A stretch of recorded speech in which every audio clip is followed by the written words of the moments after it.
field theory part 8. നമ്മൾ static electric ഫീൽഡിൻ്റെ പ്രത്യേകത കണ്ടത് ഇലക്ട്രിക് ഇൻറ്റൻസിറ്റിയുടെ ഡൈവർജൻസ് പോസിറ്റീവ് ആകാം, നെഗറ്റീവ് ആകാം. പോസിറ്റീവ് എന്ന് പറയുമ്പോൾ that represents A source of electric field or source of electric lines of force which is a positive charge. Divergence negative എന്ന് പറയുമ്പോൾ that represents a sink or end point of lines of force which must be a negative charge. ഇതുകൂടാതെ curl of E equals 0 എന്ന് കണ്ടു. Magnetic ഫീൽഡിൽ ഇക്ക് പകരമുള്ള ക്വാണ്ടിറ്റിയാണ് B, magnetic flux density or magnetic induction എന്ന് കണ്ടു. അവിടെ ബി കണ്ടുപിടിക്കാനുള്ള ഒരു ലോ, ബി മാഗ്നറ്റിക് ഫീൽഡിൻ്റെ സോഴ്സ് എന്ന് പറയുന്നത് കറണ്ടാണെന്നും കണ്ടു. കറണ്ട് എവിടെ ഉണ്ടോ അവിടെയൊക്കെ മാഗ്നറ്റിക് ഫീൽഡ് ഉണ്ടാവും. കറണ്ട് സ്റ്റഡി ആണെങ്കിൽ, കോൺസ്റ്റൻറ്റ് സ്ട്രെങ്തും കോൺസ്റ്റൻറ്റ് ഡയറക്ഷനുമാണെങ്കിൽ ഉണ്ടാവുന്ന മാഗ്നറ്റിക് ഫീൽഡ് അതിനെയാണ് സ്റ്റാറ്റിക് മാഗ്നറ്റിക് ഫീൽഡ് എന്ന് പറയുക. ഇപ്പോൾ നമ്മളതാണ് കൈകാര്യം ചെയ്യുന്നത്. ഇതിൽ രണ്ട് കറണ്ട് എലമെൻറ്റ്സ് തമ്മിലുള്ള ഫോഴ്സ്, അതിനുള്ള ഇൻവേഴ്സ് സ്ക്വയർ ലോയും കണ്ടു. μ0/4π into I1 dl1 into I2 dl2 divided by R square.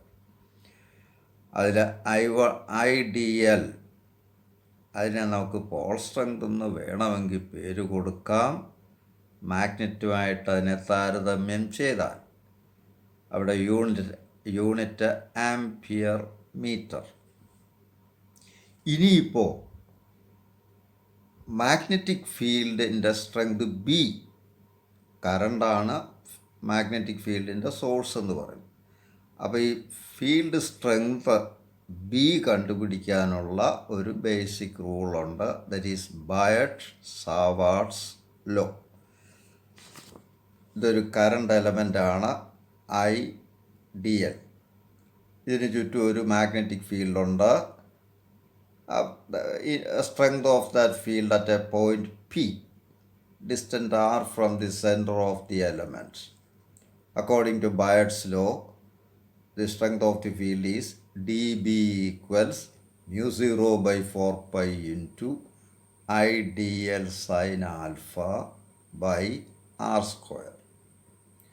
Vector ഫോമിൽ പറഞ്ഞാൽ vector D B equals μ0/4π into I D L cross R by R cube. ഇതിൻ്റെ സ്കെയിലാർ ഫോം എടുക്കുമ്പോൾ ഇവിടെ ഒരു ആറ് വരും, ആർ ക്യൂബ് ആറും കൂടെ വെട്ടി ആർ സ്ക്വയർ വന്നുകൊള്ളും. ഇതെൻ്റെ വെക്ടർ ഫോം. ഇത് നമുക്ക് ഫർദർ ട്രീറ്റ്മെൻറ്റിന് ആവശ്യമാണ്. ഇതൊരു എലമെൻറ്റിൻ്റെ ഫീൽഡാണ്. ഇത് വെച്ചുകൊണ്ട് നമുക്ക് വലിയ കണ്ടക്ടറിലെ ഫീൽഡ് ഇൻറ്റഗ്രേഷൻ മൂലം കണ്ടുപിടിക്കാം. ഒരു ഇൻഫിനിറ്റ്ലി ലോങ് സ്ട്രെയിറ്റ് വയർ എടുത്താൽ അതിൻ്റെ ഫീൽഡ് ഈ ബേസിക് റൂൾ ഉപയോഗിച്ച് നമുക്ക് കണ്ടുപിടിക്കാം. This is a straight wire of infinite length carrying a current, steady കറണ്ടായി എങ്കിൽ ഇതിൽ നിന്നും 6 അകലത്തിലുള്ള ഒരു പോയിൻറ്റിലെ field strength B equals μ0/2π into I by R എന്ന് കാണാം. ഈ ഫീൽഡ് സർക്കുലാർ ഷേപ്പിലാണ് എന്ന് പറഞ്ഞ ഒരു മാഗ്നറ്റിക് നോർത്ത് പോള്, സാങ്കല്പികമായ ഒരു നോർത്ത് പോൾ ഇതിൻ്റെ ഈ പൊസിഷനിൽ കൊണ്ടുവച്ചാൽ ഇതിന് ചുറ്റും കടന്ന് ഇങ്ങനെ കറങ്ങിക്കൊണ്ടിരിക്കുമെന്നാണ് അർത്ഥം. അപ്പോൾ ഇവിടെ magnetic line of force closed ആണെന്ന് കാണാം. ഇതിന് എൻഡുമില്ല, സോഴ്സും ഒറിജിനേറ്റിംഗ് പോയിൻറ്റും ഇല്ല, സ്റ്റാർട്ടിംഗ് പോയിൻറ്റും ഇല്ല, ടെർമിനൽ പോയിൻറ്റും ഇല്ല. This a closed path. അതുകൊണ്ട് തന്നെ മാഗ്നറ്റിക് ഫീൽഡിൻ്റെ ഡൈവർജൻസ് എപ്പോഴും സീറോയാണ്. There is no source, there is no terminating point. അപ്പോൾ മാഗ്നറ്റിക് ഫീൽഡിൻ്റെ ഡൈവർജൻസ് സീറോയാണ് എന്ന് പറഞ്ഞാൽ del dot B equals zero. Electric ഫീൽഡിൻ്റെ കേസിൽ ഗോസ് ഡൈവർജൻസ് തിയറം അനുസരിച്ച് integral over a closed surface of E dot D S is equal to 1/ε0 into charge enclosed എന്ന.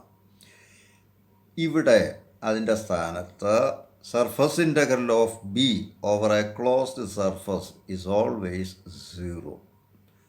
അതിൽ നമ്മൾ ഗോസ് ലോ അപ്ലൈ ചെയ്ത് കഴിയുമ്പോൾ നമുക്ക് കിട്ടുന്നത് del dot B equal zero എന്ന് കിട്ടും. അപ്പോൾ എപ്പോഴും മാഗ്നറ്റിക് ഫീൽഡിൻ്റെ ഡൈവർജൻസ് സീറോയാണ്. ഇതിൽ നിന്നും മനസ്സിലാവുന്നത് ഒരു magnetic north pole, isolated north പോളോ ഐസൊലേറ്റഡ് സൗത്ത് പോളോ ഇമ്പോസിബിളാണ്. പോസിറ്റീവ് ചാർജും നെഗറ്റീവ് ചാർജും സെപ്പറേറ്റ് ആയിട്ട് എക്സിസ്റ്റ് ചെയ്യാം. ഇതുപോലെ മാഗ്നറ്റിക് നോർത്ത് പോളും മാഗ്നറ്റിക് സൗത്ത് പോൾ അല്ലെ മാഗ്നറ്റിക് മോണോപോൾ എന്ന് പറയുന്നത് നിലനിൽക്കുന്നില്ല എന്നാണ് ഇതിൽ നിന്നും മനസ്സിലാവേണ്ടത്. So magnetic lines of force are always closed. ഇനി ഇതിൽ അപ്പോൾ ഗോസ് ലോ ഇൻ മാഗ്നറ്റിസത്തിൻ്റെ റിസൾട്ട് എന്ന് പറഞ്ഞാൽ del dot B equal zero. Divergence of B is always zero. ഇത് ബയർഡ്സ് ലോയിൽ നിന്നും കിട്ടിയ ബിയുടെ റിസൾട്ട് ഈ 6 അകലത്തിൽ 6 റേഡിയസ് ഉള്ള ഈ സർക്കുലർ പാത്തിൽ ഏത് പോയിൻ്റ് എടുത്താലും ബിയുടെ വാല്യൂ ഇത് തന്നെയാണ്. ബിയുടെ ഡയറക്ഷൻ അതാത് പോയിൻറ്റിലെ ടാൻജൻറ്റിൽ കൂടെ വരും.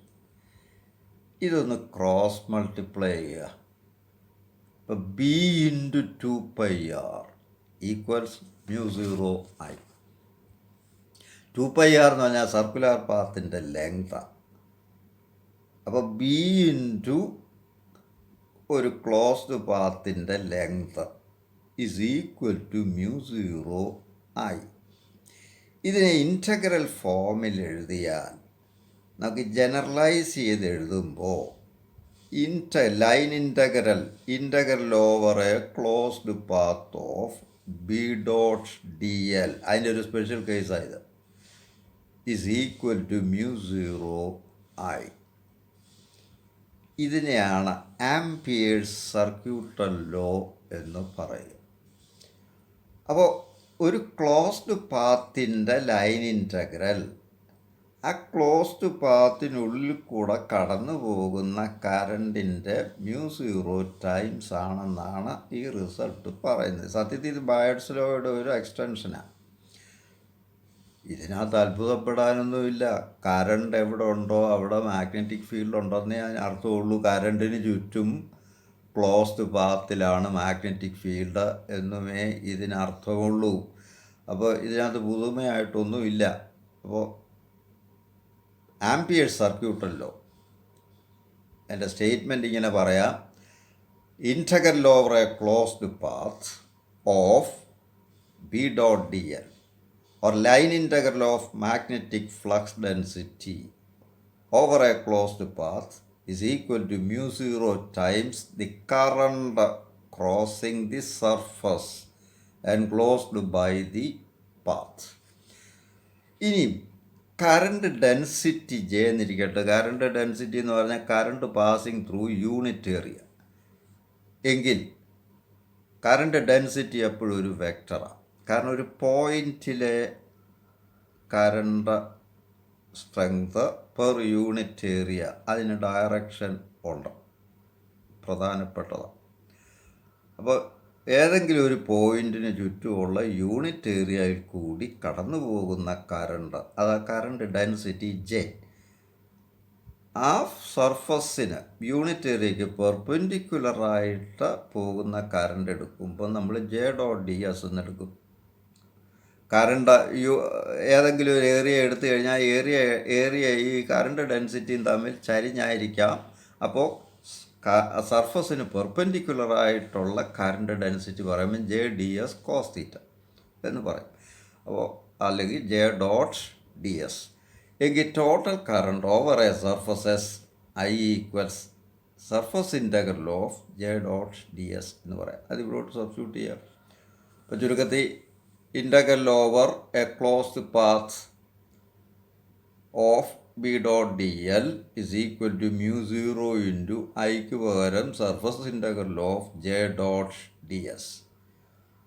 ഇവിടെ സ്റ്റോക്സ് ലോ അപ്ലൈ ചെയ്യുക. സ്കൾ line integral is equal to surface integral of curl. അപ്പോൾ this transforms to surface integral of del cross B dot D S is equal to mu 0 into j dot ds. രണ്ടിടത്തെ ഇൻ്റഗ്രലിൽ കളഞ്ഞു കഴിഞ്ഞാൽ del cross B is equal to mu 0 J. ഇതാണ് Ampere's ലോയുടെ differential form.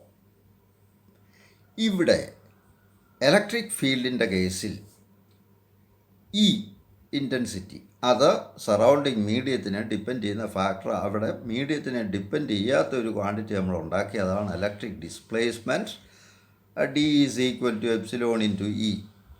ഇതുപോലെ magnetic ഫീൽഡിലും നമ്മൾ surrounding മീഡിയത്തിനെ ഡിപ്പെൻഡ് ചെയ്യാത്തൊരു ക്വാണ്ടിറ്റി കൊണ്ടുവരും. അതിനെയാണ് മാഗ്നറ്റിക് ഇൻറ്റൻസിറ്റി എച്ച് എന്ന് പറയും. ബി ഇലക്ട്രിക് ഫീൽഡിലെ ഇയുടെ സ്ഥാനത്താണ് ബി. അവിടുത്തെ ഡിയുടെ സ്ഥാനത്ത് ഇവിടെ എച്ച് എന്ന് പറയുന്ന ഒരു ക്വാണ്ടിറ്റി കൊണ്ടുവരും. ബിയും എച്ചും കൂടെയുള്ള റിലേഷൻ ഫ്രീ സ്പേസ് ആണെങ്കിൽ B is equal to mu 0 H. അപ്പോൾ ഈ ബിയുടെ സ്ഥാനത്ത് മ്യൂ 0 എച്ച് എന്ന് കൊടുത്തു കഴിഞ്ഞാൽ നമുക്ക് del cross H is equal to J എന്ന് വരും.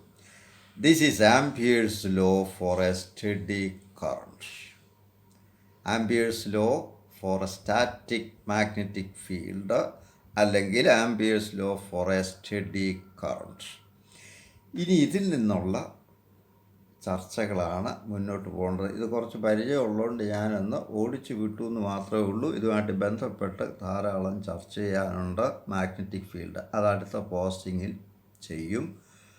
സ്റ്റാറ്റിക് ഫീൽഡ് ഒന്നുകൂടെ ഞാനൊന്ന് ക്രോഡീകരിച്ച് പറയും. അപ്പോൾ അത് ക്വസ്റ്റ്യനും ആൻസറും മോഡലിൽ തരാം. Thank you.